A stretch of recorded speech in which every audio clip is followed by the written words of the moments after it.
কুল্লু নাফসি যায়কাতুল মউত, এই কথাটা কেন বললাম? আসলে এই দুনিয়া আমাদের চিরস্থায়ী না। আমাদের চিরস্থায়ী ঠিকানা হচ্ছে আমাদের মৃত্যু। ঠিক আছে, আমাদের লগের এক ভাই, কালকে তার লগে কথা বললাম এত হাসি খুশিভাবে।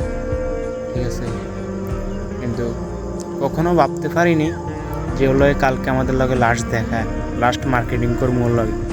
ঠিক আছে, যে আজকে সকালবেলা তারে মাটি দান লাগবো, তার জানাজা পড়তে তার বাড়ি যাওয়ান লাগবে। এটা কোনোদিনও কখনো এটা আমাদের মনে আসেনি। বয়স কত? বয়স 40 বছর হইব। কালকে তার লাগে একসাথে মার্কেটে কি হাসি খুশি চাটা খাইলাম, একসাথে আড্ডা দিলাম। ঠিক আছে, একসাথে বাজার টাজার করলাম সোনাপুর বাজারে। তো এই বাসার জন্য মাছ নিচ্ছে, আমরা মাছ টাছ নিয়ে বাসার দিন চলে আসছিলাম। কিন্তু আজকে সকালবেলা শুনি যে কালকে রাত্রে মারা গেছে। তো তাকে মাটি দিয়ে আসলাম আর কি। খুবই খারাপ লাগলো যে এত অল্প সময় সে আমাদের কাছ থেকে চলে গেল। আমাদের লগের এক সহকারী আর কি। আমাদের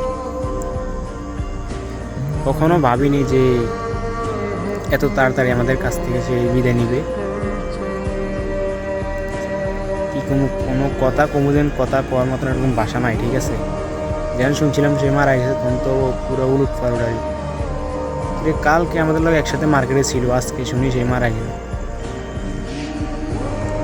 আসলে এই দুনিয়াটা আমাদের চিরস্থায়ী না। চিরস্থায়ী ঠিকানা হচ্ছে আমাদের একটাই মৃত্যু। ঠিক আছে।